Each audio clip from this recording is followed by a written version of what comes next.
Let's hear it. I was going to sing all morning, really, but then you stepped up. I'm glad. But there's not enough room for both of us to sing this morning, so I'm going to pass. We got a lot to cover today. I wake up Sunday and I know what I have to cover. And you probably thought yesterday was a lot. Well, it's going to go smoothly. The reason why today is a little bit different is because you start talking about paperwork and people get anxiety.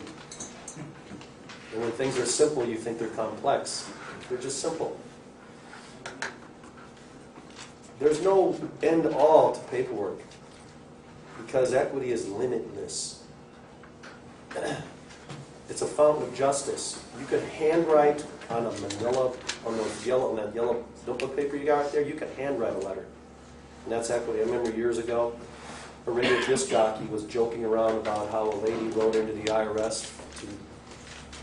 The IRS denied her the deductions, and she wrote a letter in about, it was a long, colorful, very humorous story about her children being high maintenance, and if you really think it's easy, then you come feed these kids. And the DJ was making light of it. The one piece that hit me, that stood out above all things, is that this lady hand-wrote this letter. And when she responded, they honored her deductions. Handwriting. So before you we all get consumed in paperwork in terms of, thinking that it's some kind of form. It's not. It's substance. So fall in love with substance. Your paperwork will be just fine. If you get too married to form, you'll drive yourself nuts. I mean, I wouldn't doubt there's probably people who have taken Eric's course. They've probably got 19 different status filings down on them already because it just didn't look right. It's a little bit OCD, and it could have been me. No, it isn't. So, we covered a lot yesterday, and I think I had a homework assignment for people. So I have mine. Anybody else have any other equitable words they can think of? Yeah? Harmony. That's a good one. Mercy. Mercy, that's a huge one. Hope. Forgiveness. Forgiveness is huge. Honor. Debt forgiveness. Legal fictions don't forgive. Legal fictions don't have mercy. Honor, awesome one. I have another one. Opportunity. Legal fictions don't see opportunity. So when you become conscious of what's equitable, and then, of course, the opposite, what's not equitable, you'll catch your own stuff where you start taking out the non-equitable words.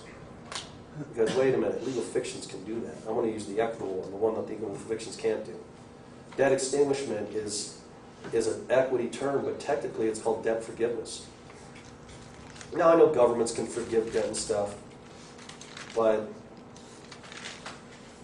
harmony's not so much that I know about an equity word that I can think of.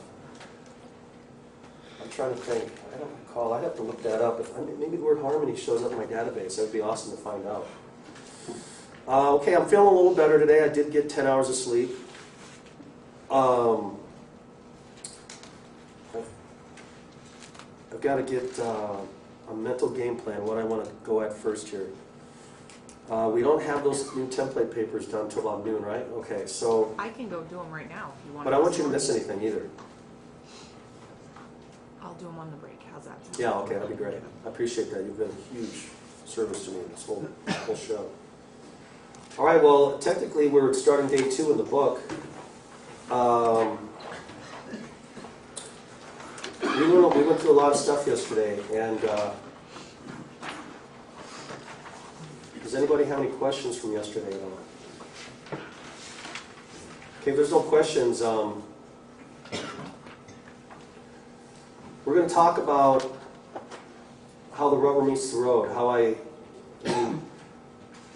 at the end of the day, you always backtrack where you want to wind up. And we want to wind up with facts that are cognizable in equity. So when we file and we have our exhibits, we're not breaching, we're not commingling, we're not putting any commercial stuff in. I know this is hard. And I've seen some pretty bright people walk through these doors, and I respect them in their thirst for knowledge. But then they'll walk right out of here and then go do a huge fraud pleading. I've seen it. Despite my best efforts, they just don't hear me. Don't do it. And then they get kicked out. Well, I'm going to try it a different way. And then it's the same stuff. It's like putting lipstick on a pig. You know? If it's a pig, it's a pig even with lipstick. So just because it says the word bill in equity at the title of your page, it's got to be substance in the body of your pleading. You can't, I'll give you another way to look at it. This domain right here went on for hundreds of years. It's concurrent. It's the devil. Because they started copying everything out of here. Now I have Supreme Court cases where they'll talk about how this domain fell in love with that domain. They use that word, which is of course absurd, because how can it love? But when the Supreme Court says that no matter how much this domain fell in love with that domain, this domain trumps it every day of the week. So people have been fooled for hundreds of years to go into this domain. And I'll bet even in Chancellor Gibson's time, Gibson was running concurrent jurisdiction, and even he had tremendous knowledge about this realm. But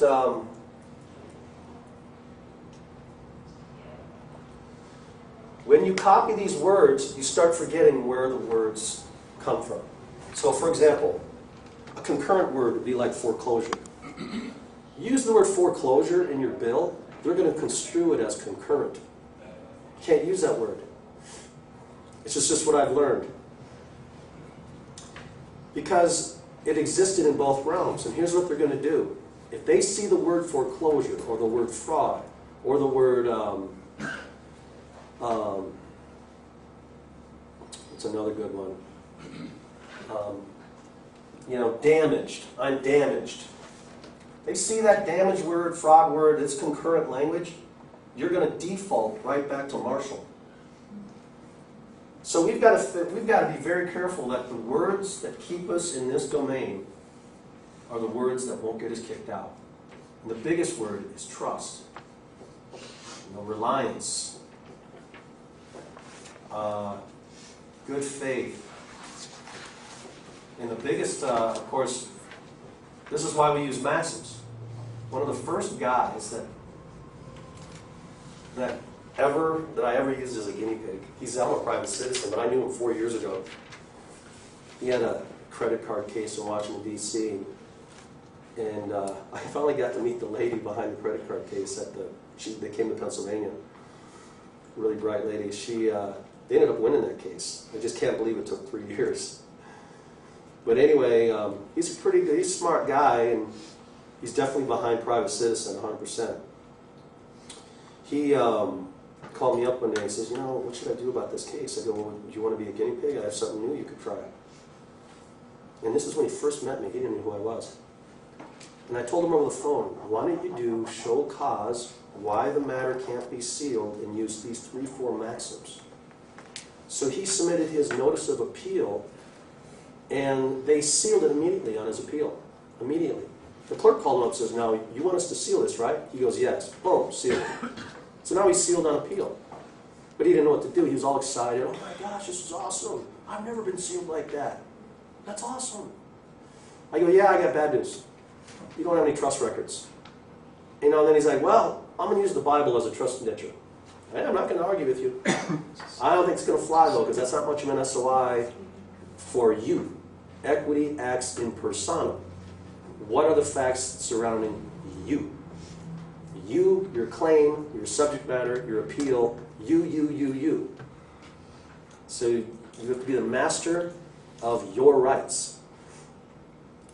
The Bible's a great SOI, but unfortunately your name's not in it. So they got kicked out. He got kicked out. And then he went to work and he started to see that there's a whole other way to go about this. So with that, I'm segueing into what I want to start with today, and I want to start with this success case. I meant to do it yesterday, but we're going to go to the back of the book, and I'm going to show you the page we're going to start on. What was that? trust, reliance, good faith. When you put reliance on someone, that is a trust relation. Relations of confidence is the words they like to use. Those exact words. Relations of confidence. Did you put trust of your business affairs into the hands of another? That's a pretty easy answer. Do you not put your trust of your affairs into the hands of someone else? The moment you plead it that way, it's a trust. Where is this success cases? It's in the very, very back. I told you yesterday morning when we got started what my definition of winning is. When we were venturing out into equity and we were starting to, I felt we were getting critical mass at the time. This gentleman pops out of nowhere with a credit card case and decides to try it. From day one, we've talked to him on the phone a couple of times and gave us all the play-by-play, and then he wrote some of this stuff up for us. This stuff is not available on the internet. He just gave it to me and 2 other people. So you're getting my private notes that he gave me. And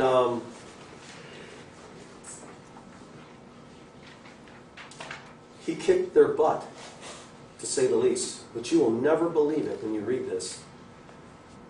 This is going to be proof to you that good faith and good conscience in a court of equity trumps everything they're doing. So let's do the background on this. It's a credit card. CIBC Bank. Our hero is HJHW. We just call him our hero. So our hero is being sued for a credit card by CIBC. This is up in British Columbia, Canada. They don't have Trading with the Enemy Act up there. And of course, at the time we were doing this in 2012, we didn't even know what that was. We wouldn't even have thought that that would have been an issue. So when he got started, he got sued, and then what he told us was he had started reading Gibson and Pomeroy, and it took him about 10 hours a day, 7 days a week, about 4 months. He really plowed. He really wanted to kick their butt. And what better thing to do it with than a credit card, right? A credit card. So I'm going to fast forward on the first page down to the yellow. He fashioned an equitable pleading from the Gibson book. Every single line placed in the pleading was backed up with line by line reference in what I call the table of authorities. And I want you to know I have a table of authorities also in this book. We'll get to that later. Table of authorities, page number and article number. Now the reason why I highlighted that in yellow is that's what I want you to do in your bill. I want you to do line by line everything you're pleading. If it's declaratory for citizenship status or your rights for sacrifice of child, you quote Gibson section 35 footnote. The rights of children are sacrificed by their parents. Court of equity takes cognizance. You know, you line by line. See? And turn the page. So he had a hearing at the lower court. So let's look at this. And there's a gentleman that's here today who's got an active case. And what this guy did and what our hero and one of our students here can do is almost nearly identical, if not identical. All right, I'm going to erase on this.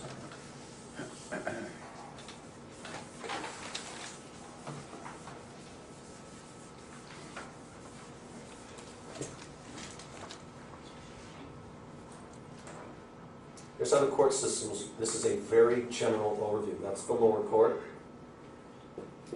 This is the appellate, which is very closely linked to the Supreme Court. Supreme Court, appellate, I call it the appellate forum. Because under appellate, there's 2 ways to go to appellate. One, it's called a de novo, which means a new trial, a new hearing. Second is appeal. What do most people do? Appeal, right? We don't do appeal. Ever. We don't do appeal. You can't do appeal. Because here's the trick with this. If you're being sued in the lower court, and plaintiff sets jurisdiction, and you're the defendant. Plaintiff sets jurisdiction.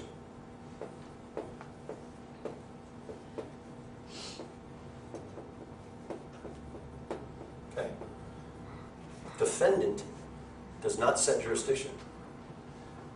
You come in and accept their offer. Would you like to come in under my jurisdiction? Come on in and defend yourself in this jurisdiction that I set up for you. Call Marshall. Come on in. So our hero gave him jurisdiction and went to the lower court as a defendant. But he knew he had to reserve his rights because he knew he was going to do a de novo here. Now let me contrast this, what we're doing and what I teach. I'd like to spend all day to teach you how to win as a defendant, but I think that's a waste of time. So I don't do it. But this case is a template to how to win as a defendant. And oh, by the way, I tried it, and that's where I made a huge error in my own cases. While I was sitting there and I could have had these cases dismissed, I was so focused on winning as a defendant when I could have just dismissed the stupid case in the lower court to begin with. Save myself a lot of pain. I don't know that I would be here today because given the circumstances, I don't know I'd be teaching it, and it all went so well, right? That being said, I'm going to contrast this with, here's Pac-Mans. Thanks, Tim. Here's private American citizens. When we go in the lower court, right here, our objective is that this docket number gets assigned in the lower court. So now we just skip the lower court. You're talking federal, right?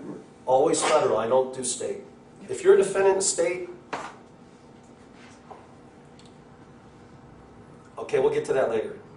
But this guy's in he's in the Canadian version of federal court. Okay? And what I teach is to be the plaintiff. So I'll always teach you, be the plaintiff, set jurisdiction. And all my paperwork in the back of this book is to make sure you set jurisdiction properly. We're going to talk about that today. Let's talk about this case, though, because he goes in the lower court. He's a defendant. He knows he's got to go to a de novo. And this is back when we first started to realize the power of the appellate forum in equity. If the plaintiff set jurisdiction at law, Pomeroy goes off for like 8 sections in such excruciating detail. Pomeroy says, when your rights and defenses are not cognizable by the jurisdiction that the plaintiff set, you must reserve your rights under a bill of exceptions. So let me repeat this. It's kind of like you got to set up kind of a little grid. If you're a defendant at law that the plaintiff set, and you're a private citizen with an equitable defense, the only way you can defend yourself is by way of a bill of exceptions. And the judge has to sign it. And your bill of exceptions literally says, "Dear Judge in court, my rights and defenses can't even be seen here." Because my rights and defenses are seen in the exclusive. And that's what a bill of exceptions is. Dear Judge in court and plaintiff, you've got me over here. My rights and defenses are over here. You cannot see, though, or recognize those rights. So I'm going to go ahead and file a bill of exceptions into judges' chambers, reserving my rights. Because when you're done beating me up over here, then I've got to take a de novo into appellate, and I've got to be the plaintiff. See? You can only win as a plaintiff. And plaintiff sets primary rights. Even on a counterclaim, you still do not have primary rights.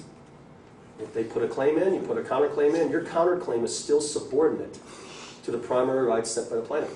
So for every reason I can think of, that's why I teach our private citizens to start as plaintiffs.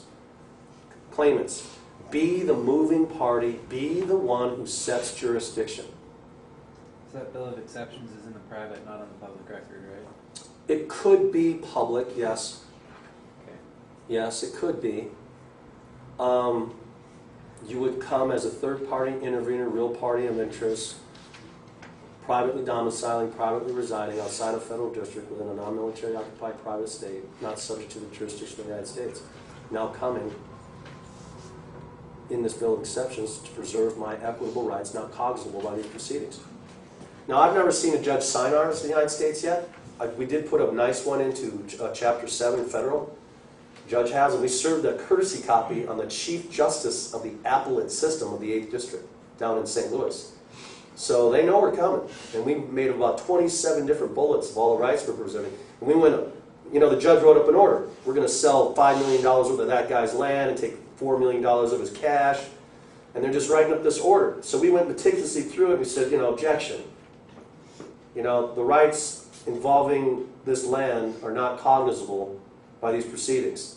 You'd be proceeding in bad faith. Objection. So when we go through this success story, this is what this guy's doing. He's listing his objections. Now, I got to be honest, he does a crappy job. He just learned this. It's really crappy. But it's like you got to try to hit the ball. So you got to go up to the plate and try to hit. So here he is sitting in this hearing. He goes to this hearing, called at 10:47 a.m. The following objections they were recorded by hand. Table of exceptions, 11:08. See, now this is the credit card bank. To be honest, I don't recall the nature of this particular hearing. I think it was a summary judgment hearing. So it's a summary judgment hearing, I'm pretty sure. And so we have a first objection at 11:08. Plaintiff cannot bring up default judgment, and noting in default, nothing in default that has been overturned. Prejudice to the defendant. Now, this is a horrible. You're going to see how this guy gets overruled almost in every one of these except a couple. Prejudice to the defendant, the intention of being overturned is to start over. Okay, here's what the judge says. Overruled, plaintiff may continue. 11:13, this is just 5 minutes later. Plaintiff cannot use defective service to reinstate a default after default was overturned on the same grounds.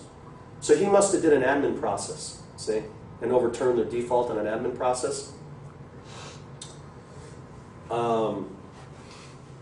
And then on the grounds that already ruled defective in hearing, set aside default judgment, already deemed prejudicial in previous hearing. Overruled, plaintiff may continue. Then he does another objection a few minutes later. Plaintiff cannot further defend his lying without proof, which constitutes a writing of some evidence of intent. Because it's on the grounds that it's hearsay, it's prejudicial statements made without proof or any form of evidence. To the judge, overruled, please leave your objections in your response for your turn to speak in your defense. 11:27. These are my, this is my yellow and red markings, okay? I did it. I did those yellow and red markings for actually for the teaching students, so they see the point. 11:27. Defense has the right to object to issues it sees prejudicial to the proceedings in the proper time. And then look at his grounds. The basic right to object in time. He who sleeps on his rights has none. You see how he quotes a maxim? What's the judge say? Okay, granted. You would think you'd get the, you know, back then we were poking around in the dark. You'd think we'd get the point. Use a maxim, and the guy grants it. It's like the judge is helping you. You're not giving him anything that's inequity. You know? I can't tell you how many patriots, you know, they walk into these courts and da-da-da-da-da, and you never give the judge anything in law he can hang his hat on. So, when you find out the maxims are the ones you can hang your hat on, that's what you'd be studying. So, granted, but keep them to a minimum. 11:32. Plaintiff cannot accuse defendant of fraud without proof thereof. Fraud is odious. It should not be presumed. Overruled. Where in equity does it say fraud is odious? You see how every time he brings up fraud, he gets overruled? See how he's using concurrent language? He's commingling. Okay, but we didn't know this back then. We were just figuring this out, okay? So I wouldn't even use the word fraud. Overruled. Plaintiff is entitled to his opinion. Continue. Next objection. Plaintiff cannot accuse defendant of fraud without proof thereof. Fraud is odious. Overruled. 11:42. Defense requires an in-chamber conference. I want you to star this one. If you put this on the face of the record, and you give them notice that there's evidence in the private that they have not seen yet, you are preserving your rights that all the evidence must be seen before they can steamroll you. And if they steamroll you, you have already got on the record that you noticed them of your private proprietary evidence. So what's he say? Defense requires an in-chamber conference. Now, I'm going to give you the proper wording in this, because this is not the proper wording. What you'd say is a private requires in private chambers conference, an in-camera conference. In-camera is equity. If you say in chambers, that could be concurrent. Because you can walk into chambers at law in the martial government all day long. But you can walk into private chambers or in camera in equity. Okay? So that's how you would properly say it. But this is what he says. Requires an in-chamber conference to present private, confidential, proprietary information over the court's consideration. For the court's consideration. Grounds. Publishing this private information documents into the public record of this hearing defeats the confidential, proprietary nature of the documents. Turn page. And destroys the intent of the documents. Okay. Listen very carefully how he words that. He's telling the court these documents are private. And I've seen judges say, well, you're going to have to bring those in here. I'm going to have to see this trust. Well, it would destroy the private nature of the documents. The intent of the documents were that they intend to stay private. You can say that in open court. Because the intent of the documents was that they would stay private. There's that word intent. Overruled. There is no process at law for the submission of documents in private. Is he lying? He's telling the truth. Yeah. There is no process. When I was in court one day, the judge told me there was no such thing as private. Said it on the face of the record. There's no such thing as private. I go, really? Well, let's just wander in your chambers right now, Judge. Let's look through your files. If it's all public, come on, let's go. And he knew I was joshing him, but he's sorry, overruled. But is it he's lying to me, or is he giving me a big fat hint? You're in the wrong jurisdiction, son. There is no private is recognized in this proceeding. The plaintiff set jurisdiction when you get your skin. You're skinned in this court. So you better put some railroad track down on the transcript that you can pull a transcript out and go set your own jurisdiction in your defense. A lot of people just give up. So, 1146. The refusal to enter private, confidential, proprietary documents is prejudicial to the defense cause. Excuse me. Wow. Did I get better? I think I did. Sorry about that. That's not pleasant, I know. The refusal to enter private, confidential, proprietary documents is prejudicial to the defense cause on the grounds the court can compel the defense to publish private, confidential, proprietary documents. Overruled. Listen how the judge words this. You will put the documents into the record or move on. So what do you think our hero does? Well, let's move on. I give you a choice. I'll take option B. Move on. Then he says it again, 1148. Look how many times he says the same thing. At 1148, he says the same thing. Overruled. At 1150, he says the same thing. The refusal to enter private, confidential, private. He's overruled again. You will put the documents into the record or move on, or you will be contempt of court. 1153, same thing. Now he's done it once, twice, 3, 4, 5, 6, 7, down to 1157. And the judge finally says, bailiff, clear the court. This session is over. So now he's got his transcript and made it pretty well known that there's private, confidential information. Now it's like it's the proverbial foot in the door. Before the door goes shut, you put your foot in the door, so there's one way you can still beat them. Because now you've preserved your rights. Now, so our hero went to lunch, and he wrote up his table of exceptions and a copy of his equitable pleading, filled out. Up in British Columbia, they have a form for an appeal, which is like most courts. And he wrote the word urgent on the document, and he went to which would be the clerk, called it the registrar. He went to the clerk and attempted to file, and she said she couldn't accept it as presented. So he asked her, well, how can I make it acceptable? She said, well, write this. What's the key word here? Handwrite this. Follow me?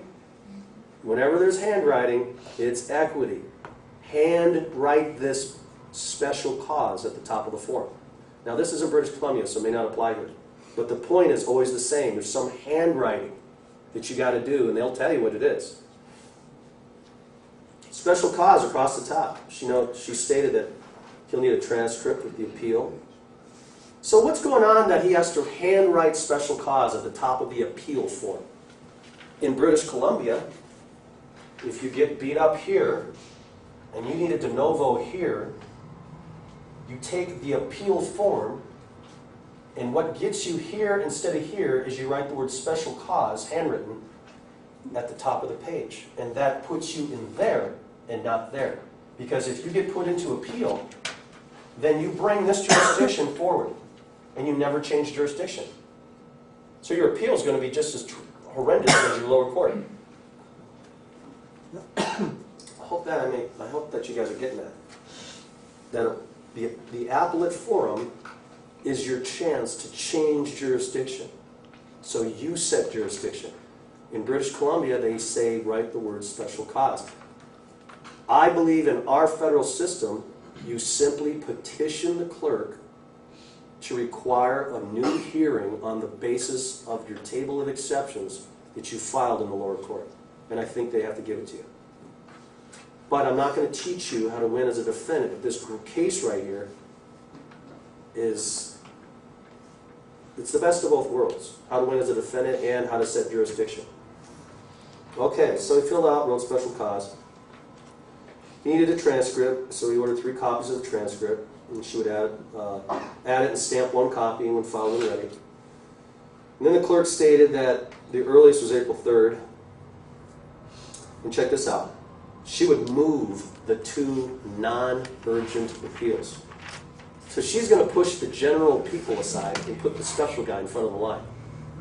Special always goes first. And he agreed to the date. So turn the page. Now, you may want to note there's a big thing going on right now in this case that you may not see. He doesn't have summary judgment. His lower court case is not done. He just went to appeal after this hearing. He hasn't got any orders from the judge. He doesn't have any summary judgments from the judge. You understand?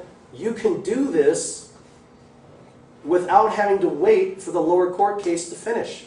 See? You don't have to wait. Go to that at-law hearing, put in your table of exceptions, go straight over to appeal, get a de novo hearing, you set jurisdiction. You don't got to wait. So I want you to catch that as we go to this next page. It's called, there's a word for it, interlocutory. Interlocutory appeal, which means you're going to the appellate before your case even concludes in the lower court. Interlocutory.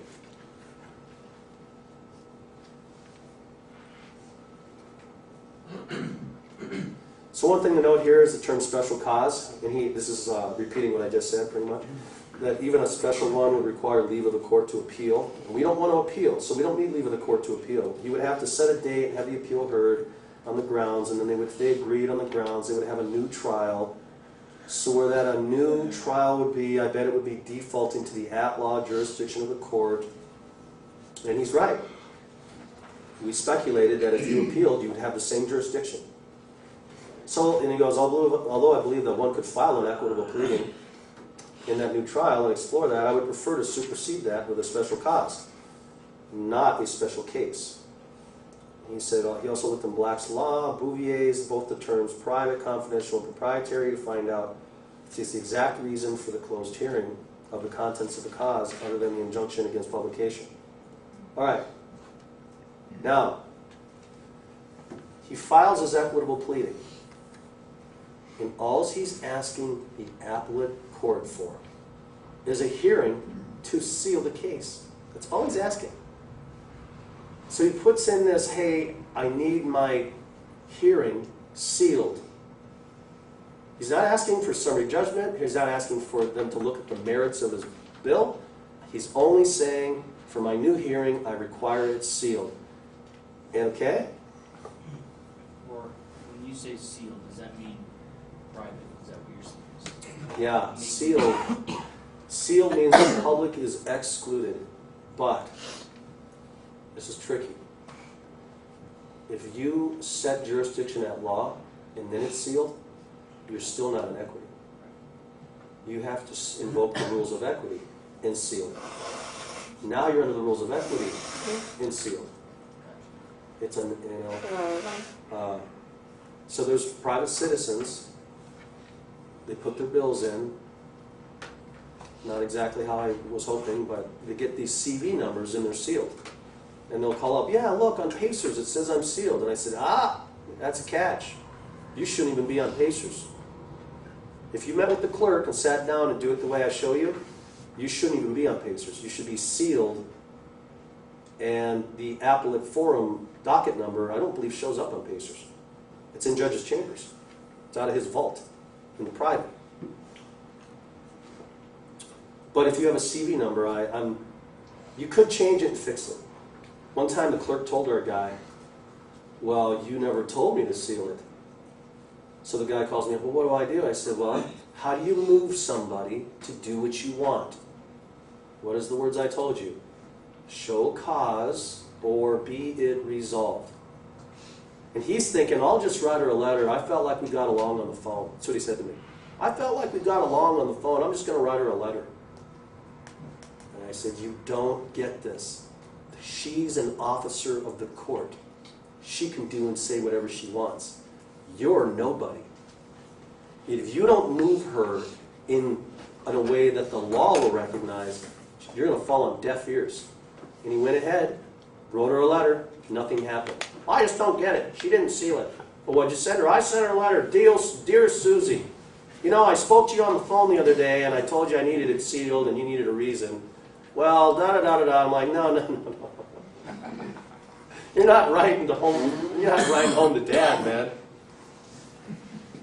It's Susie. Whereas this fact, whereas that fact, whereas plaintiff accepts jurisdiction, whereas I'm a private American national, and whereas the current case is not to my liking, show cause why this case cannot exclude the public and be sealed. Or be it resolved. I order this case sealed. So it is written, so let it be done. Okay? That's moving someone in law. Okay? I get that. No one grew up with that language. He didn't do that. His case never got sealed. So if you don't have a sealed case, then how far are you going to get? They're going to kick you out so fast. I mean, you put your bill in, you're literally just sitting right here and your weenie's wagging in the wind. Excuse the reference. But you're butt naked. And you got nothing. That martial government's going to go pooh, right out of there. I don't have one. And then you're going to have to do it again. But you could fix it. It's just easier to do it right the first time. My dad used to say that. When you're going to find time to do it right the second time, if you didn't have time to do it right the first time. Classic. So, let's go on this case now. So he, next paragraph, April 3rd. He shows up to his hearing. Now this is a hearing we gotta have a hearing to find out why it is we gotta seal this case. Why do we gotta seal this case? So let's have a hearing. So he shows up. So our hero states that he could not proceed until he presented his evidence in chambers to support his request for relief of an injunction of publication of the private, confidential, proprietary documents. I mean, you can use that exact wording. You can underline that piece. Requested relief of an injunction of publication of the private, confidential, proprietary documents. Now, I'm gonna go on a limb here. I think we're going to be very consistent with the stuff I'm going to show you and sealing our cases from the very start. So I don't think you'll ever have a hearing why your case needs to be sealed. But in this guy, he had to come up with some reason. So, okay, no. What's going on here? What does our hero know? You know what we told him?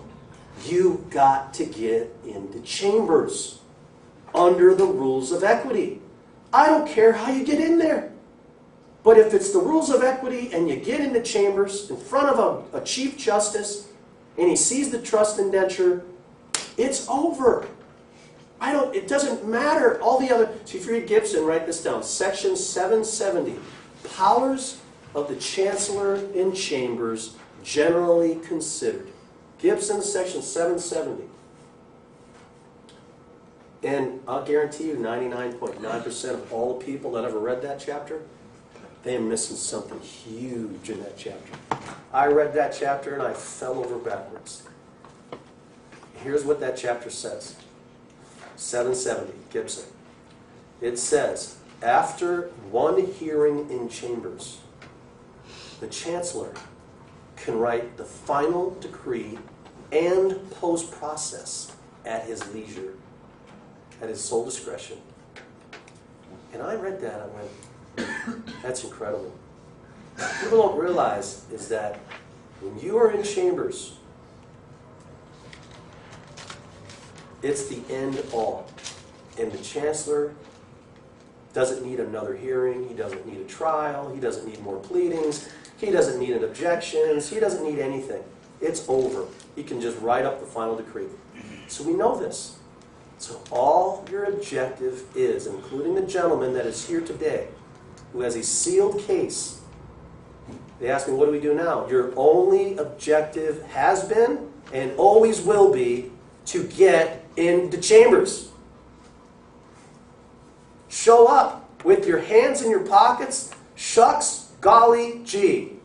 Hey, Judge, I have some proprietary evidence to show you. There's no statutes or codes, and watch what happens. He couldn't proceed because he had evidence that must be seen in chambers to support his relief for injunction of publication of the proprietary documents and make up the bulk of the proof of his cause. And the Chancellor agreed to the in-chamber meeting. Now, what just happened? We were in the lower court, and he was just getting beat up. Overruled, you will put the documents on the record or move on. Overruled, there's no such thing as private. Overruled. Now, how come all of a sudden we can go into chambers? What happened? Different jurisdiction. Okay? So before you get discontented by getting steamrolled in the lower court, you should smile. Because now you know the only thing you can do is just go there and lay railroad track. That's what I call it. Lay your table of exceptions down and do your objections. So I would go to these hearings, kick back. I can't win, but I could sure have fun with this proceeding here today. I'm going to put everything that I can think of on the record. And that's why my hearings wind up going 4 hours. And I think the judge was waiting to see what else I could come up with. One time he even complimented me that what I said was very articulate and well put. I'm like, hey, I got more, you know. My wife never came to these hearings, and she'd say, how'd it go? And I'd say, oh, I had fun. You know, it was very stressful, but I didn't lay awake at night nervous about a hearing. Don't be nervous about a hearing. There's some young people in the room. Don't you ever skip a hearing.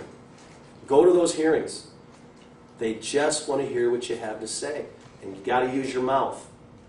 People think if you bring your evidence and hand it to the judge at a hearing, it's properly entered. People think if you mail your stuff into chambers, it's properly entered. No, it's not.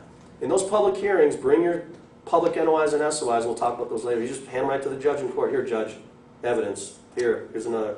This one's filed in the county. Here, I recorded this in Lamar. Here, these are all public records. You don't give them anything private. Just all your public stuff. Here, here, here. And then he'll look at it, and then you just, and that's all you can do, because plaintiffs have jurisdiction, and you're not going to win. Now, can you really win and get it dismissed that day? Yes. But I'm not talking about that win today. I'm talking about my version of winning, kicking their butt. Can you see how I was possibly guilty of making this too complicated for myself, trying to win as a defendant when I probably should have just dismissed the stupid case? You kind of see that? And I had OCD. You're having way too much fun. I had an objective and I couldn't wait to get it. But I didn't know about status. So I was going to be defeated, even given my best efforts. But the war is not over. Okay, so I want you to pay close attention to this one piece in here, where the chancellor agreed to the in-chamber meeting to review the evidence in spite of the objection of the lawyer. When the lawyer objected, the judge didn't even overrule him. Why? You didn't hear him. Can't even hear him. A student last week says his friend's a prosecuting attorney or a successful attorney. Said, yeah, he says, my friend says he doesn't like equity because he's not even allowed to talk. And then that bar attorney I met down in the Atlanta hotel office, and I was getting my notes for class, and he was in there. Oh, I was an engineer, and then I went to law school, and I have this trust, wills, and estate practice, and I'm doing an intellectual property case right now. I go, really? Have you ever thought about going into equity on that? Oh, no, they told us not to go into equity. It usually goes against us. We have to win on technicality. That's what he told me. He's begging me for my card. Oh, can I get your number and calling you? I was thinking about telling him, well, at $700 an hour, I suppose I could put you in there. Give him a little taste of his own evidence. Medicine. Medicine, yeah. Senator John Phelps, $700 an hour. Yeah. So now we're in chambers. So check this out. At 10 a.m., the hearing was called to order. By 14 minutes after, now they're in chambers. Now, the moment you cross the threshold of that chamber door, now you're talking to the man behind the curtain, officially. He might even take off his robe. That's his problem, though. Deal. If he doesn't, it's irrelevant, but he probably will. So now you're in chambers. Chancellor asked what evidence that was private, confidential, and then our hero produced what's called a statement of indenture on the case. I'll explain what it is. He claimed the lower court case as trust property. So he did a notice of statement of indenture, but technically what he pulled out was a trust indenture. And this is how he worded it. Identified by the outlaw case number, the res, and the beneficiary and the settler were declared to be himself, and the purpose was, quote, to settle any and all claims for and against the beneficiary, and to have the trustees return the res to the beneficiary. See, I want our guy here in Wyoming to list all of the assets delivered at closing for the mortgage as res and have the res returned to the settler. See? In this case, he just claimed the lower court case as res. This is back when I came up with the idea. I had just finished my 2010 hearing, the one where the attorney admitted the trust in open court. And I started telling people that I believe those docket numbers are nothing but bank accounts, and they're all abandoned. So just claim them. They don't belong to them. It's not their property. If we the people are the grantors of government, then everything around here belongs to a man or a woman at some point. No legal fictions. So the only way you can do it is by making a claim. When you write up a claim, you can scratch it on a napkin. I hereby claim all right, title, and interest of the below described property, and I am without notice of any other bona fide, would-be otherwise bona fide purchaser for value or adverse claimant, either by nature nor characteristic or legal or equitable rights of same, and I believe that no such adverse claim exists. You just told the whole world that you claim it, and you believe your word is your bond. You are not noticed of someone else owning the same thing. Now, when you and I do that as private citizens, and I claim this pen right here, am I thinking that it might belong to this bank? Because the only adverse claimant that I have to worry myself about is what? Another private citizen. Do I give a rat about what legal fiction might own it? Nope. No, I don't. I don't care that the court has a docket number. It doesn't belong to them. Just claim it. The worst case scenario is somebody shows up and has a prior record. They'd say, no, excuse me, Michael, 2 weeks ago I actually wrote the same claim up on the same subject matter. And look at that. It's dated. See? I beat you. See? That's what happened in that, see that movie series, The Hatfield and McCoys with Kevin Costner? The very first episode. She's shearing timber and an attorney shows up and says, hey, I own that land rights. I have a deed from the owner. And you're cutting down my timber. You're going to owe me big time. I'll sue you in court. Kevin Costner, I think he's Hatfield, right? He looks at him and he says, oh, well, it looks like I'll see you in court then. So they get to court, and right before they walk in on the courthouse steps, Kevin Costner pulls up with a gravestone of the man that so-called signed his deed. And Kevin Costner says, you know, your deed happens to be 3 years after this guy died. So I'm going to say that your deed's fraud. Before we walk into court, I'm going to give you a chance to reconcile that. You want to tell me if that's fraud or not? And the attorney just capitulates. Okay, you busted me. And then Kevin Costner says, well, since you're going to take my 8,000 acres, I want 8,000 acres of yours right now. And he capitulates. Okay. So it's a great opening scene in law. Prior in time, prior in right. Well, the guy pretended he had prior in time, but he didn't have it. It was fraud. The guy died. Okay, I really went off on a tangent there. Okay, so now he's in chambers. All right, 1014. Claim that at-law case is trust res. To sell and any all claims against the beneficiary, to have the trustees return res to the beneficiary. You can put this in your trust indenture tomorrow. The stated intent was the same as the purpose. Intent, purpose is the same, right? Settle all claims. The chancellor looked at his indenture and asked him if that was the only trust he saw. This is a trick question. The chancellor has no other choice but to ask this question. Because the chancellor needs you to plead before he can help you. Okay? So here's the trick question. How many trusts do you see? And look what our hero does. Despite his resounding win, he answers this question wrong. Okay? Is that the only trust he saw? And our hero says, no, I see two other resulting trusts, one with the bank and one with the bank's lawyer. And the chancellor asks him, well, how come I don't see any declared trustee? And our hero said, well, I ran out of time to do research. Who was the correct trustee? This is back when we were putting a little too much emphasis on who the trustee was. So he was actually thinking if he doesn't get the trustee right, you know what I mean? We were like, no, I don't think that's going to matter. So, he figured that out. So anyway, I didn't know who the correct trustee would be. And the court will not let a trust fail for lack of trustee. And turned to the table of authorities of his statement of interest and pointed that out by a quote of Gibson and a quote of Story.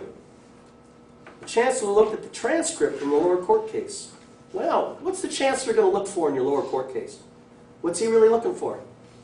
He wants to see if you reserved your rights. He who does not know his rights has none. See? And what do you think he sees? The chancellor sees what? 7, 8, 9 objections about his private proprietary evidence, right? So he's going to be happy. He's going to say, hey, good job. I see you gave him quite a tussle in the lower court. Okay.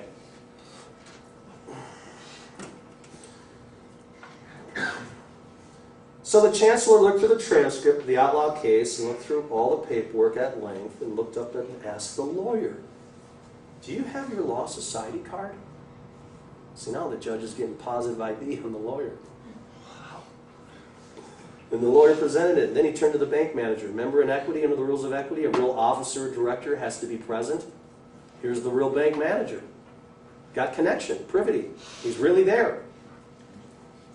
And then the chancellor asked the bank manager, Is CIBC a chartered bank? Do you have a bank identification?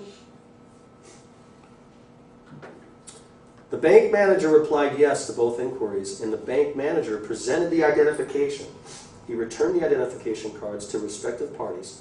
The chancellor then turned to the hero and said, well, hero, I think I have sufficiently determined the 3 trusts you so correctly pointed out to me. Do you see how the chancellor just flatly only acknowledged the ones he told him about? Which is great. Let me clarify something. The moment the chancellor sees the trust, it's over. You won. It's so over, you could probably put your feet up on the desk, kick back and say, shucks, golly, gee. So you see 3 trusts, do you, Judge? I've sufficiently determined I've identified the 3 trusts you pointed out.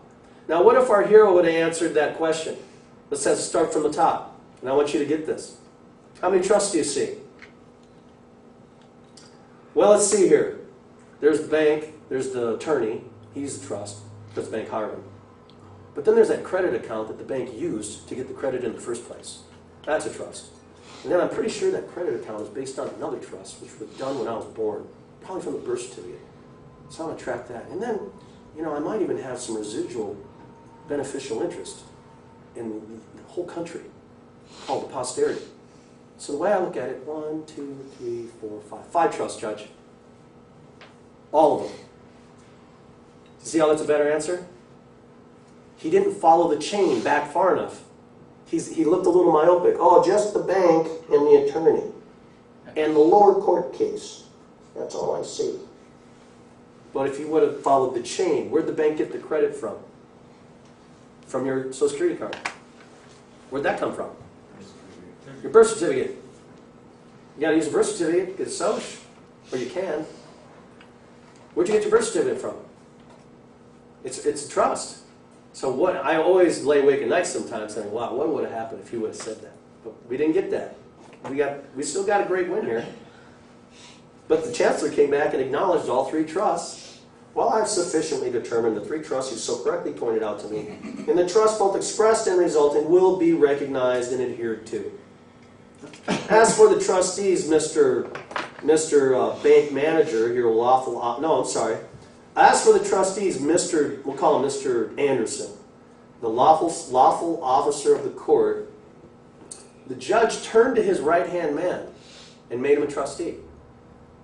I'm going to tell you I probably have 15 cases, maybe 20.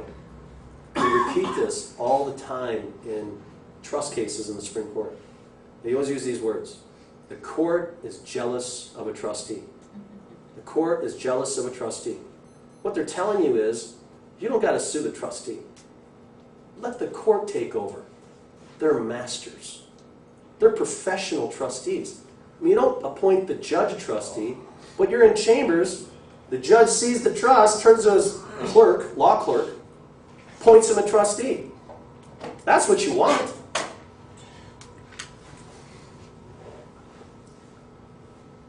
So my lawful officer of the court is trustee for the express trust and one resulting trust. And Mr. Manager of the bank is a trustee for one resulting trust for hiring the lawyer. And sole trustee by representation of the charter bank.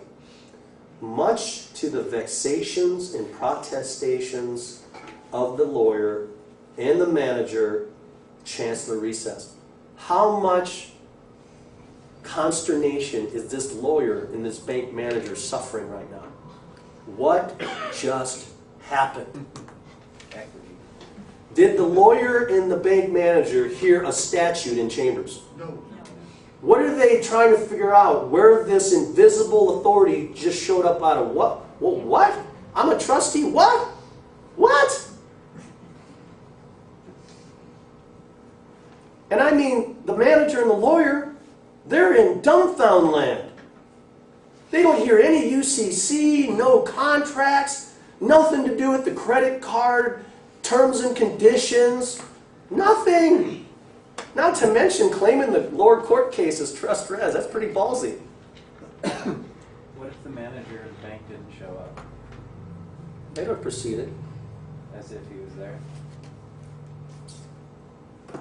I think he would have been fined or something. I think that's pretty serious for the conduct of a bank manager when they're summoned to appear to blow it off.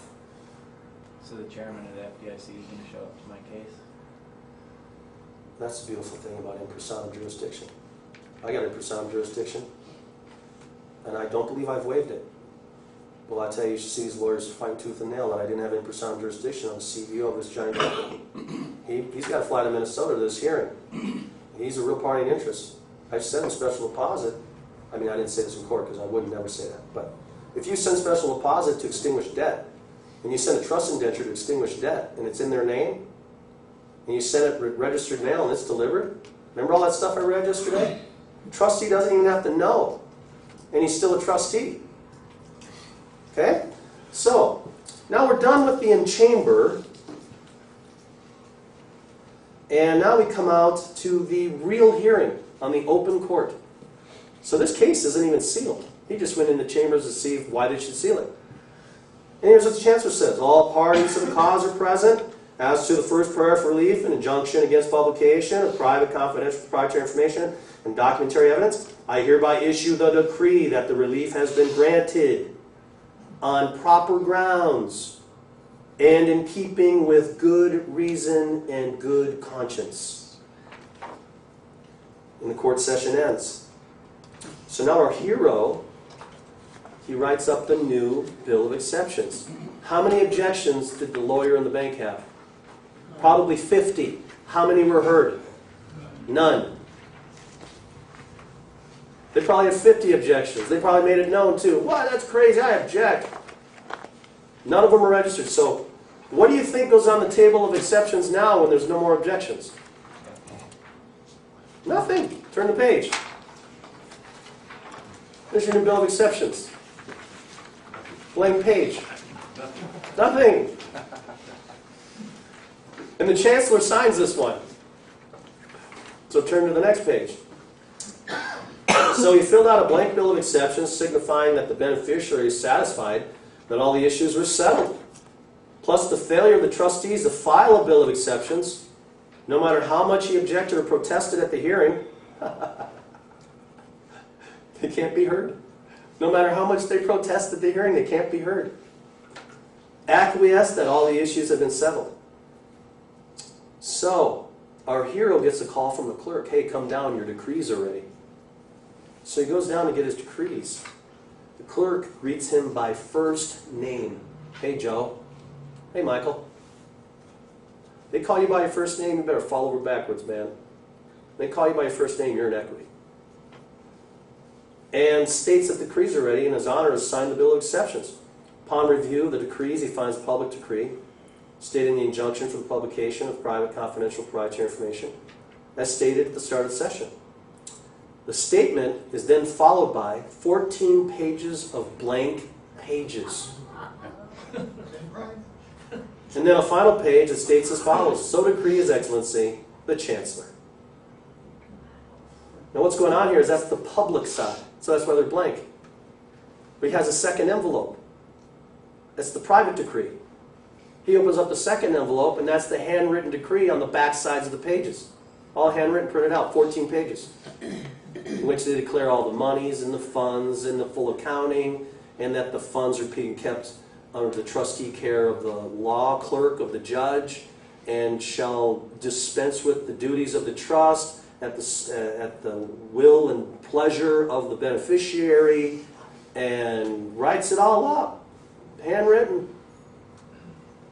Ladies and gentlemen, that's winning. That's a butt kicking. And that lawyer and bank manager still don't know what hit them. Because what are they trained all their lives? Statutes and codes and contracts. Statutes and codes and contracts. This invisible hand called trust law reaches up and slaps them silly. So when you're traveling through the shadow of the valley of death, you won't fear no evil. See? Because the invisible hand is going to be there. All right. So we have there's a guy here with a sealed case. He could put notice of a statement of indenture in the face. You could have a trust indenture today. Short, sweet, 1 page, 3 paragraphs. Declare the trust res to be all the assets delivered on the day in which you delivered it to a man with reliance on him. And so, when you put notice on a sealed case under the rules of equity that there's an indenture in the private, they're going to want to see it. And you're probably going to get your in-camera hearing. And I wish I could be there for you, but I can't. I wish I could. But I think you're going to see that this guy, this is not rocket science. You just keep walking through the shadow of the valley of death. Just go right into chambers, show him the indenture, and then ask him if he sees the trust. And the moment he says, well, is this the only trust? What are you going to say? See all of them. Well, there's those assets delivered there, but those were all connected to another trust. It's a resulting trust, the credit account, which is trust res, and then there's another one, birth certificate, set up the credit account. So the birth certificate is trust res. It needs to be returned in a full accounting. When you're having that dialogue in chambers, you're sitting on the cusp of utter success right there. All that's left is the chancellor to see it. Okay, well, I've sufficiently identified the trust you so identified. Boom. You become a 600-pound gorilla. Okay? No complex stuff, no contract law, no statutes and codes. And then you really find out that God never did disappear. He's been here the whole time. We disappeared. And he wondered what happened to us. What are you guys doing? You have this amazing estate, unlimited wealth. You can kick their butt. My people perish for lack of knowledge. And those Jesuits work hard 24/7 to distract us. Full-time job. Make sure you're distracted. You know? When it's that simple. I say simple because none of you want to be attorneys. I know that. None of us want to know 60 million statutes and codes. If we thought 20, in fact, how many maxims do you in same chambers? 1. Well, I couldn't identify the other trustee, but I know the court won't let a trust fail for want of trustee. That's the only one he says. 1 maxim. See? All right, are we ready for a break? Maybe, maybe not? Okay. All right, so let's talk about, I'll try to get through the private number.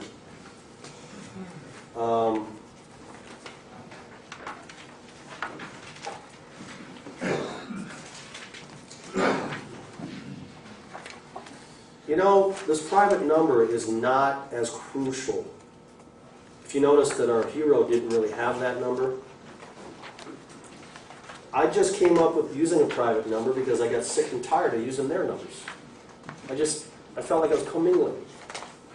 I can use my own number. I mean, when the attorneys, when they file the record, what do they have on their paperwork? You ever look on attorney paperwork? It says court case number, then it'll say our file number. Even the attorneys have their own file number. So I'm getting my own file number. And you know, the more I thought about my own number, I had to do it right. And then it just blossomed into perfecting my own private title so that when I use my number, it's a manifestation of my intent to form a trust. So the reason why why I designed this, why I perfected the use of a private number is because I wanted a way to manifest my intent that I'm forming a trust. That's all I'm doing.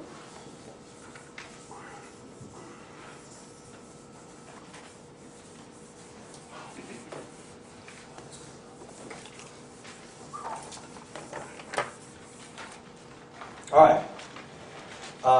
Go to the post office and go mail yourself. Here's you. Here's an envelope. Address it to yourself. Put a 3811 on it. Green card. Called 3811. Cancel one of the stamps. Here's a stamp. This is a stamp. It's a 3-cent stamp. What I do is I draw a line, I sign through it like this, and I date it. And I do that right here on everything I mail. I learned this years ago. Someone proved to me, I've got a whole dossier on this stuff, proved to me that when you cancel a stamp, they can't get you for mail fraud. See, everyone's in breach of mail fraud every day of the week. Even the courts know it. One time I returned to the clerk their envelope and I circled their metered mail and I said, mail fraud? And they didn't want to talk to me no more.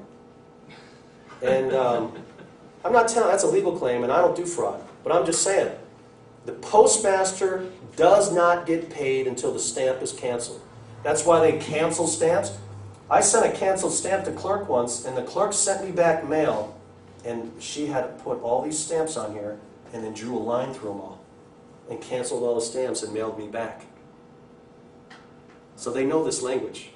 It's not foreign to them. It's de jure postmaster stuff. I cancel a stamp, and then I pay with stamps. But I only cancel the one stamp. But everything I mail, I always have a 3-cent cancel stamp. It's out of habit. And then I pay for the postage with other stamps. But this is registered mail. This is your registered mail ticket, goes right here. It has a registered mail number on it. You're mailing it to yourself. Now hopefully the clerk at the post office doesn't look at you funny, which is no big deal. Is this addressed to you? Uh-huh. Yeah, I'll be home to get it tomorrow. Tell them to come right up to the door and knock. That's in the full cat's name, right? Whatever you want. Write your last name. Last name first, comma, first, middle. But that's splitting hairs. So what do you do when you put it in your mailbox and the mailman looks at it and just puts it right back in? You think it's supposed to You have to tell him he has to post it, don't You might want to go to a different postal clerk, like in a different town or something. I realize that it's one of those ticky-tack things. Yeah, he takes it from you, then goes right around and sticks it in your box. But it's got to go through the system. They'll stamp it. On registered mail, there's this form called a 3806. It's white. And you got to write in who it's to, and write in who it's from. And they'll stamp it. And that's your 3806. Okay, now when it gets to your door, here's how you sign it. Sign it. B.Y. Colon. First name only. Comma. Grantee.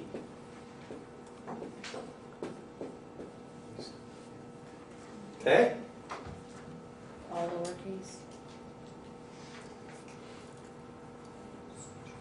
Doesn't matter. You're signing it. Okay. It's your signature. You could write Mickey Mouse and it's still effective. But I just want you to sign comma grantee. B.Y. Colon is agency. It's an agent signature. That's why the attorneys always sign B.Y. Colon. They're agents. They know how to sign B.Y. Colon and an attorney. Grantee. Now, once you get that, put that mailing in an envelope. You'll never see it again. All you need is the number. You want a record. See this green card? You're going to sign it with the postman. It's got to go back through the system, and it's optically recorded. And then you go on USPS.com, and it shows that it was delivered to you. And you have the green card, comes back to you. It's signed by you. It left you, then it comes back to you. I just want all the number and all the records that that number was delivered to me. When I have a record, it's mine. Now, after the break, we'll have these templates. I upgraded them. Because once you get the number, what I did is I recorded the number in the county. So, we'll get to that after break. Okay? So you get the product number, and then we'll go through the templates after break. If we got a driver's license, would we put that by on our signature line for our driver's Great license? place to put by B.Y. Colon on his driver's license. B.Y. Colon, first name only, comma, agent, without prejudice. But you know, they leave you so little room to sign. You ever notice that? Yeah. It's like the size of a pinhead. And I start to learn to ignore that stuff, and I just write right over the whole form. Just ignore their petty little limitations. So if we don't do this re-stamp thing, is that critical of all? I want you to cancel the stamp on that one, because on the template, you're going to see how I'm creating a new root title for lawful, valid, and sufficient consideration of a canceled stamp and other sufficient lawful consideration of other stamps. When you show that you've properly acquired title through law, remember Bouvier? The tender of coin passes title. Well, what if you could just show that you tendered a canceled stamp and other stamps? Stamps. In the history of the post office, by the way, which goes back to the Old Testament, General Post is in the Old Testament. The history of the post office, not one time in history has the post office ever been bankrupt. So, the stamp that's here right now is the same stamp that was here 500 years ago. And they, for hundreds of years in our own country, you canceled a stamp to pay the postmaster. You have to cancel it. Well, what's the number one reason why you need to cancel it? So people don't peel it off and use it again. It's not consumed. It's got to be a consumed, canceled stamp to be paying the postmaster, to be accepted as legit. Otherwise, it could be fraud. But you pluck the stamp off of one mail and put it on another. I'm sure it's been tried. All right, I need a break. We'll take a break. We'll come back. We'll talk about the templates. All right?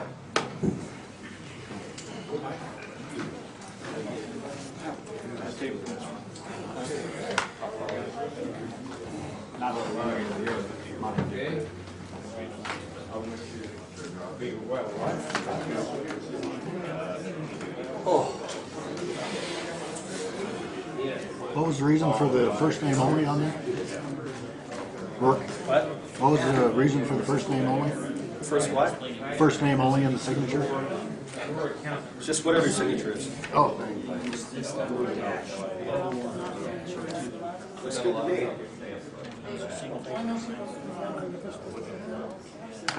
No, it's to you.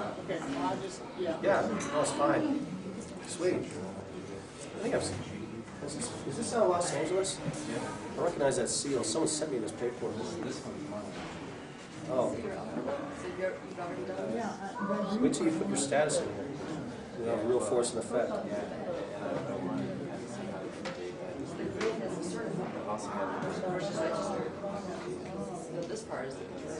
I love this.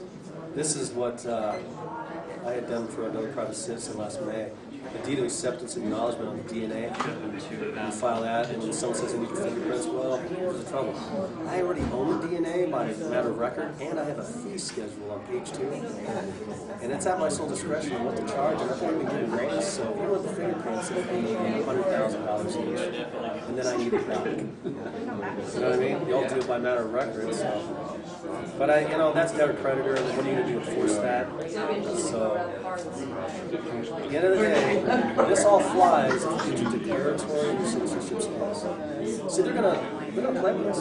They know we got this status. They're not gonna just hand it to us. They want us to go to court and have a federal judge.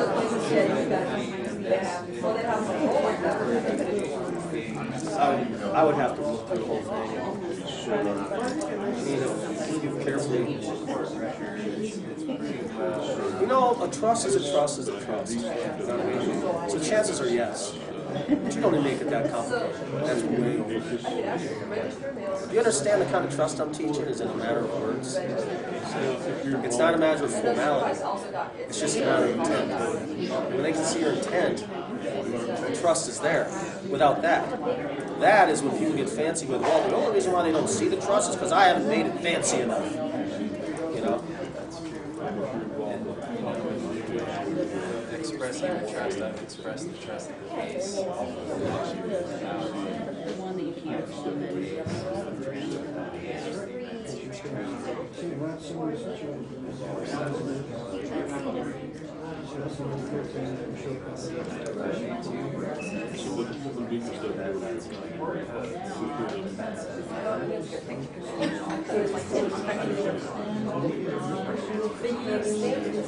it's not, because they. Of course. Teach how to file properly so they can stop ignoring you. They're ignoring us because we're in the legal nature motion well.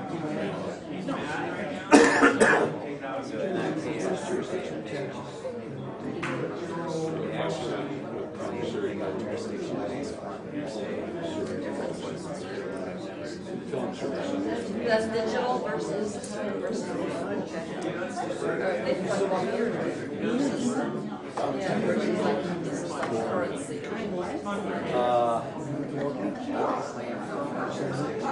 You should read Gibson on that. Gibson tells you that the court will jump any instant to get any jurisdiction for any acknowledgement that you give without doing, you gotta say these words, in an abundance of caution. In an abundance of caution, wholly and totally reserving all of my rights by making a very limited, restricted, ministerial visitation. I'm here. I know, unless you get a. But now I have a good way to tell them, hey, I'm outside of federal district. Yeah. That's right on trading clearly. So now you can just go in there and say, well, I just came here to tell you that this was served on me as if I lived in a federal district, but I don't.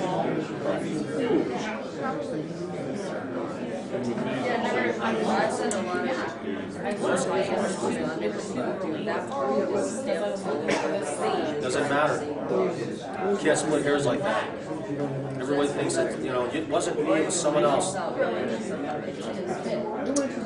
Doesn't matter. You gotta read CGS on attachment. When the issue is given, serve, and the court officer, which is what a processor is authorized by the court, attorney at law, is a judicial officer, serve process, they can walk, trespass, whatever they want to do. Once these come back,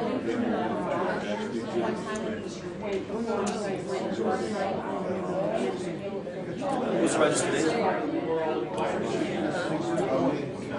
You gotta make the Secretary of State. Yeah. The trouble is you probably didn't have status. You're just doing, you had status at this time?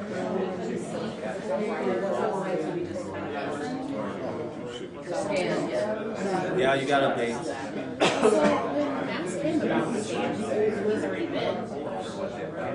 You're at law with a trust. What are they going to say about the trust?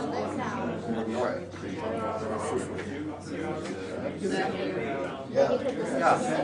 But what do we just cover? What are you going to put on that record right now before you even go to the hearing? Yeah, but it's called a bill of exceptions. Yeah, before you even get started. Well, before we even get started, the plaintiff said jurisdiction in martial due process. I object, I'm entitled to due process. I'm a private American national, not subject to it. My equitable rights and defenses are not cognizable by these proceedings. You can put that bill of exceptions in the hearing and stuff.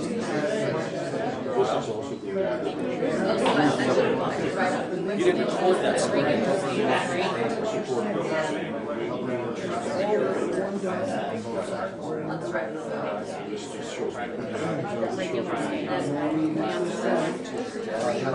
You're being yanked around because you're not. Something in your paperwork is commingling big time. I'll tell you what it is. You're not going as a third-party intervener, holding your party in interest, privately residing and domiciling outside a federal district. You've got to put those words. You're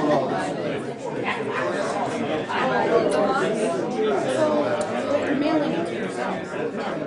Put your address on your hand. No, I got yanked around like this for 2 years, I'm telling you. You're not doing something right. They're going to stampede you. Don't put your stuff in there. Look what this guy just said. He said, I have private stuff. I need a seal. Put it on the record. No. Move on. You put your stuff in, and you got faith in those people. No way. You just rigged it all.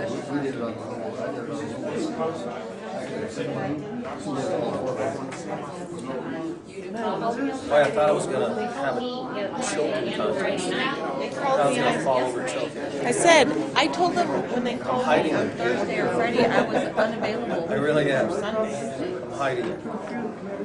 Hey, buddy. No, your receipt, so you take that one and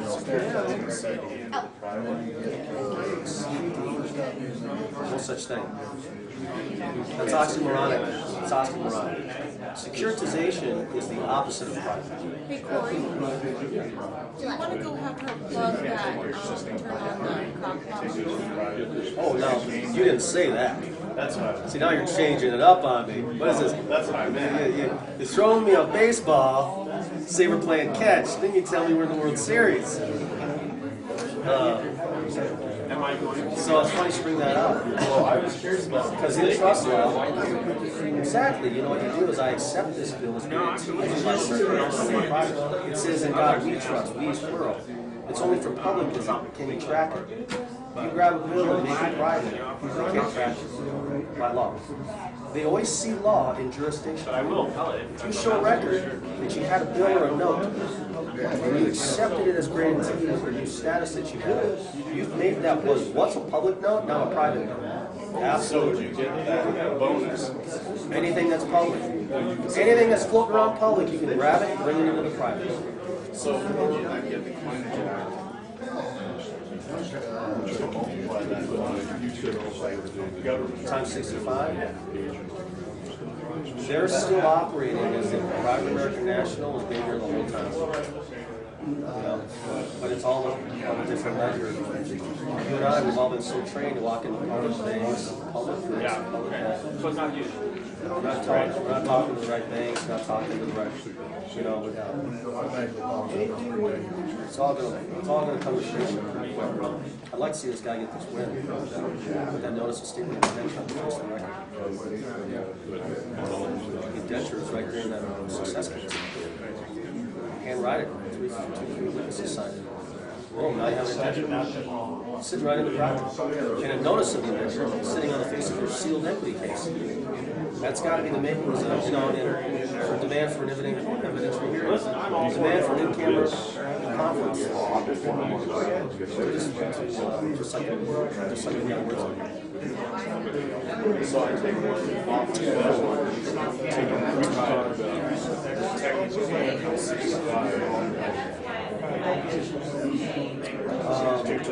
I see what you're saying. I think this is how it's really used to be looked at. The lawful dollar, when it was public, was merely debt. The moment you plugged it and brought it into the private, now it's actually on the other ledger, but it's one lawful dollar. Yes. It's like your dad used to tell you, hey Dad, I wish for this. Well, son, once you wish in one hand, spit in the other. Well, the lawful dollar is spit and extinguishes all the wishes you could ever wish for. So one law, this is why when I send a lawful dollar Ogden, I'll send it handwritten receipt. It's got to be handwritten receipt. Handwritten. Private. That private jurisdiction of that dollar now has been acknowledged. Weird thing happened. Ogden sent me an envelope, handwritten. Nothing was in it. All the scotch tape was empty. I didn't have to open it. I just opened it to the light. I'm like, you're so close to it. You can see that, right? I mean, that's empty. I'm not even going to open it. Yeah, it's got scotch tape on it. Who's opening my mail? Scotch tape on it. Yeah, this was on the top of the treasury. Who's doing that? There's not a lot of them. If I get mail, half the flap is written. I think people are looking for money. That's what people are. That's the whole system. You're criminal. Very important question I want to ask you, so you can roll the answers to it. My case, I had my goal was in the jail. Do that if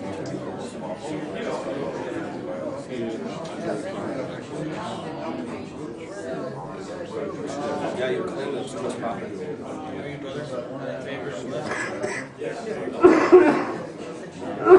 That's what our hero did. The city administrator explained this just like you claim the document. Yeah. Give them notice, claim this much property. And then indentures running the subject matter. Citizen.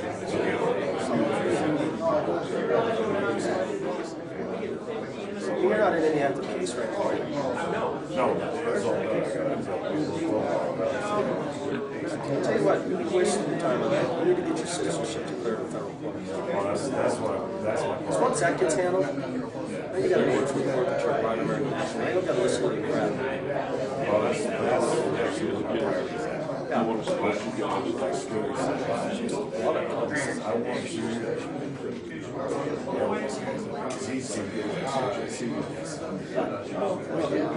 Oh, yeah, they're But you know what it is, until you get My wife will marry you every day.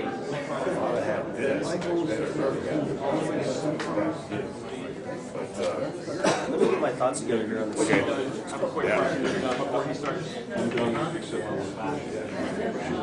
Oh, I love it.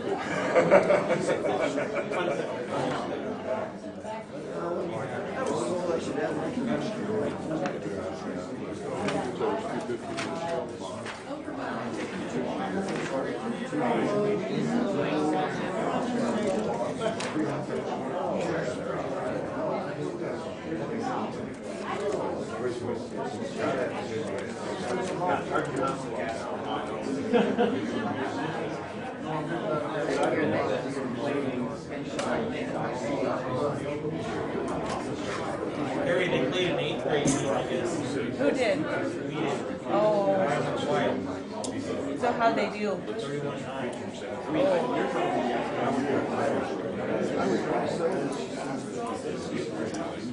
The other girl should do pretty decent today, though.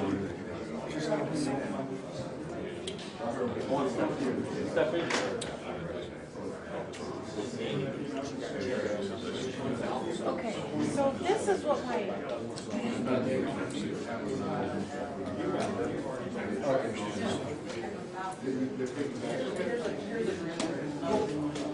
Okay, thank you. This is what this says on my other one. Right. That's the one you changed password on. No. Yep. Well, yeah. So whatever password you put in there, whenever we change it, yep, there.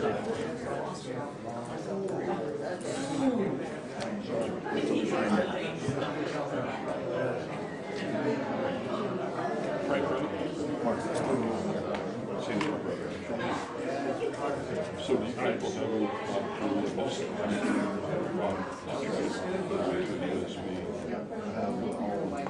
as soon as I cut that off, I don't want to keep you. Well, we'll probably figure it out. That's my guess. She's got the USB. We're already doing the ice cream. Because we're going to be flying over to Miami and we'll try to get this to you. Especially these 2 days. Oh, the whole thing. Yeah, no, not the whole thing, but yeah. So is this my account number, my account name? I can't wait to get